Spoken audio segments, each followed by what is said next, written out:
Hello, and thank you for joining me. Welcome to the fourth of the Live at 5 talks as part of the Opening Up campaign. I'm going to be talking to you this afternoon about why it's time to talk. If you've got any comments or questions, please put them in the live chat and I'll pick them up at the end of the talk if that's okay.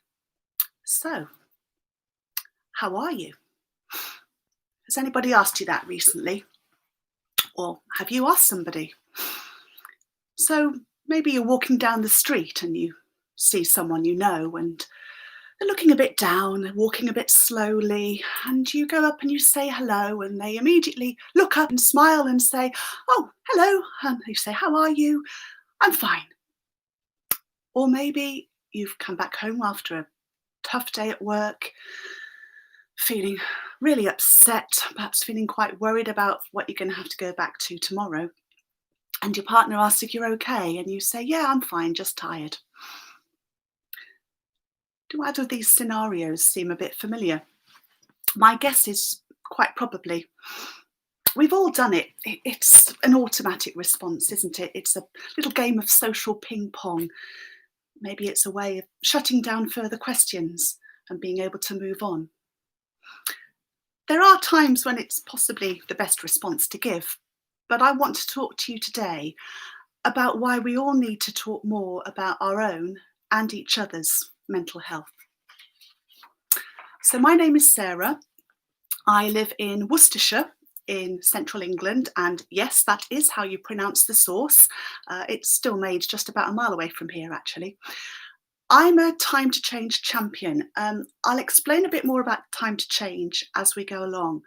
But in a nutshell, I am someone who has had experience of mental illness and who is prepared to share that fact in conversations with others. It wasn't always that way. For many years, I did my very best to hide that. I didn't want people to know about that aspect of me because I thought they would judge me negatively. I thought that they would no longer see all the other aspects of me, that they would see me as less somehow, less capable, less reliable, maybe even less lovable. What I felt was a sense of shame because there were times when I became unwell, but my illness wasn't something physical or obvious or easy to explain. Now, nobody is born feeling ashamed of who they are. It's something that we learn. Little by little, we absorb the beliefs and the fears and the prejudices of our communities. And because we're human beings and we have a deep need to feel that we belong, quite often those beliefs, fears, and prejudices become ours too. Now, I'm not pointing the finger at anybody, and certainly not indeed to any group of people. But what happens is there are layers of misconceptions about mental health that build up over generations until it's actually quite hard to know where they originally came from. They're just there. And that creates something called stigma. Now, there's been an issue with stigma and discrimination around mental health for a very long time. What exactly do we mean by that? So let's have a look at discrimination first of all. So discrimination describes the way we behave towards someone that's got mental health problems. So it's how we treat them. It's whether we deal with them fairly in a work situation. It's whether we make access to help easier or harder, for example. Now, discrimination is something that usually becomes quite visible, which means that we can confront it. We can do something about it. We can change things. If necessary, we can even make laws against it.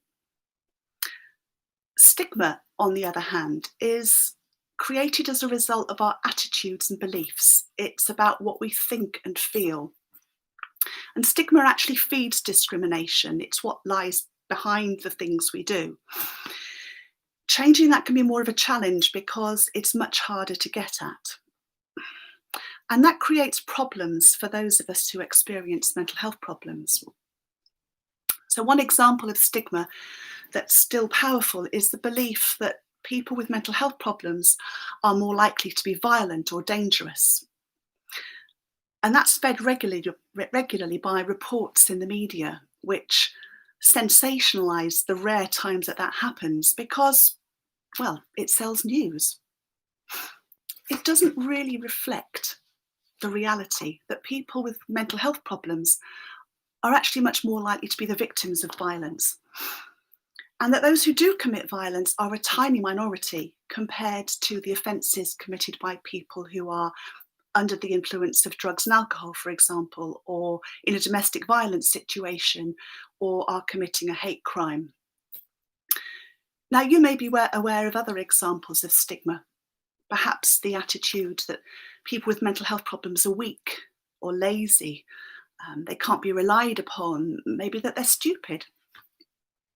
There's also misunderstandings that surround particular problems like self-harm, obsessive compulsive disorder or OCD, and certainly psychosis. And that can lead to, at the best, jokes, name calling, bullying even. So what's all this got to do with talking about mental health? Well, the answer is a lot. It gets in the way of us feeling comfortable to open up about how we're feeling. We don't want to be thought of as one of those mental people. We don't want to be labelled. We don't want to be judged. We don't want to be ridiculed because of our illness. It can also inhibit somebody from talking to us about that too. Often people worry about saying the wrong thing, sticking their nose in where it's not wanted, causing offence, or even making things worse. And that's a real pity because talking about mental health is a very helpful thing to do. Making someone feel that they've been listened to is one of the kindest things we can do for another person. You don't need to be an expert to have the answers to solve the problem. In fact, it's usually best not to give any advice at all. What you can give is support and comfort, and just taking some time and being willing to listen to somebody, to listen to how they're feeling, can be really, really helpful. The more we talk about mental health, the more we listen to the reality instead of the headlines. The more we have conversations with a whole person and discover that they're more than just their illness, the harder it is for stigma to stick. And we do really need to get that stigma unstuck. The effects of it can often be as bad as the effects of the illness itself. It can also be something that we do to ourselves. We internalise it. That's called self-stigma. And that's what the shame I told you about, that I felt about myself for a long, long time, that I described earlier. So what changed for me was discovering the Time to Change campaign in its early days, more than a decade ago now. So there are two big mental health charities in the UK, Mind and Rethink Mental Illness. And they came together and set up this social movement, really, in response to a need to overcome the effects of stigma and discrimination that was so distressing and so damaging to so many people. So in the beginning, a few celebrities started talking about their mental health problems. So people like Ruby Wax, the talk show host Trisha Goddard, Stephen Fry, and Frank Bruno.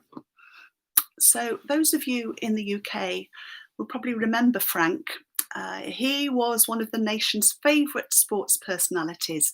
He was really well known for his big booming laugh, and he used to have this banter with a guy called Harry Carpenter, who was a well-known sports commentator at the time. Well, Frank knew all about stigma. He'd been on the receiving end of it as a result of becoming unwell and being admitted to hospital in 2003. The following day, The Sun, which is a tabloid newspaper in the UK, announced this with the headline, "Bonkers Bruno locked up." And it was as if the whole country took in a sharp intake of breath. It was a bit of a wake-up call, to be honest. Those awful words really demonstrated just how damaging and unfair stigma was, and that we really needed to stand up to it. So it started to make a difference. Actors, journalists, politicians, sports stars, even members of the royal family, people who were seen as successful, talented, to be admired, began to start to talk about their own experiences of being mentally unwell. And more have done so since then. And each time it helps to educate and inform people and break down some of the prejudice. More recently, Time to Change has become a grassroots movement, supported by lots of local hubs throughout the country. So people like me, with lived experience myself, have got involved as what we call Time to Change champions. And I'm now part of a very lively and active campaign group in Worcestershire. So what happens is, well, what happened before COVID is we go and we take part in events and activities where people are. So we've been to pride events, we've been to festivals, business fairs. Wherever there are people, we try and get there, and we set up our stand and we strike up conversations with people about mental health, sharing that we've experienced mental illness ourselves with them. And we particularly want to talk to people who might not have experienced mental health problems themselves, or maybe don't know many people. So that's really who we're trying to have conversations with. Now, you might think that's an odd thing to do, but research evidence shows that it's actually the most effective way to change how people feel about mental health problems. That's right, it's even more effective than awareness education. It truly is our best weapon in the fight against stigma. Do we completely change people's attitudes about mental health when we have these conversations?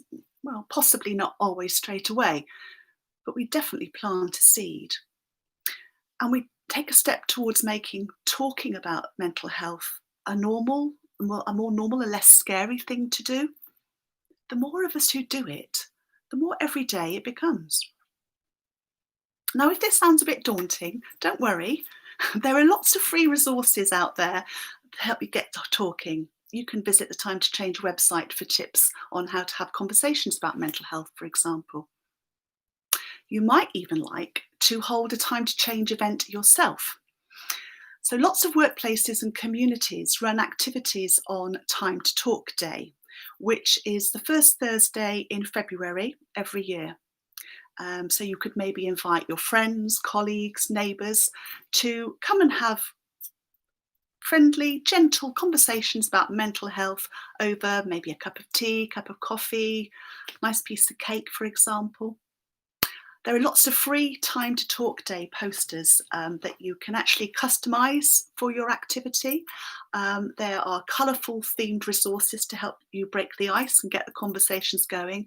And there's lots of other ideas available to help you on the website. So do register and find out about Time to Talk Day. As I say, it's the first Thursday in February every year. But if you're concerned that someone you know may be struggling with their mental health, please don't wait for them to reach out. Now, many of us tell our friends and family that we're always there for them, and we're there to talk anytime. But true as that may be, it can be hard for someone who is feeling worried, stressed, depressed, frightened even, to make that first move. So it might be down to you to get the conversation started. So here are some tips from Time to Change champions around the country on how to get the conversation started. So the first one I'm going to tell you about is remember to ask twice. If the first response is "I'm fine," ask if that's really how they're feeling, and make it clear that you want to listen. Sometimes people need a cue that this is a genuine ask and it's not just a social nicety. Now, you don't necessarily need to wait for the perfect moment. Sometimes it can be better for conversations to take place in situations and places that feel natural and normal. So it might be easier to talk about feelings when you're doing something else, like going for a walk, driving in a car, maybe having a bite to eat. On the other hand, do try to make sure you're not too distracted to listen. So put that phone on silent, give the person your full attention, let them know that you want to hear what they have to say. Now, this doesn't have to take place face to face, although talking in person is great because you can see facial expressions and body language, and if it's appropriate, you can even give someone a hug. But actually, some people find it easier to communicate using text or messaging. So if you normally chat to your friend on WhatsApp or FaceTime, that can be a good place to start. Try to be non-judgmental and see things from their point of view. Just because you don't see their problem as big doesn't mean that their feelings aren't very real to them. Don't be tempted to minimize feelings because you think that's reassuring. Telling someone they shouldn't worry when they're feeling anxious isn't helpful, even if it's well meant. Accept what they tell you as true for them and listen to how it makes them feel. Remember that you don't need to fix them, just listen. By all means, signpost them to further information and support. You'll find lots of that online, but don't be tempted to give advice. What worked for you may not be the right solution for them. Just allowing them time to express what they feel in a supportive environment is remarkably helpful. And finally, look after yourself. You can't pour from an empty cup, so be mindful of your own well-being too. If you've listened to someone who's been distressed, you will definitely need to take some time for your own self-care afterwards. Don't forget, we all have mental health. So however you choose to do it, know that every conversation you have about mental health is another step closer to a world where stigma and discrimination don't get in the way of someone saying how they feel and asking for the help that they need. And next time you see someone and ask how they are, and they reply just fine, think about asking again. So if you'd like to find out more, just type time to change into your search engine. And if you live and work or work, I should say, in Worcestershire and would like to keep in touch with all the things that we've got going on locally, we'd love you to follow us on Facebook and Twitter. We're at Time to Change Worcestershire. So thank you very much indeed for listening. There doesn't appear to be any questions that anybody wants to ask. So what I will do is I will just tell you that next week's talk will take place on next Thursday at 5 o'clock. And it's going to be a guy called Phil Gilbert Sullivan, who is a mental health first aid instructor. And he is going to be talking about when mental health crisis hits. So thank you very much indeed for listening to me today, and have a good week, and tune in to listen to Phil next week.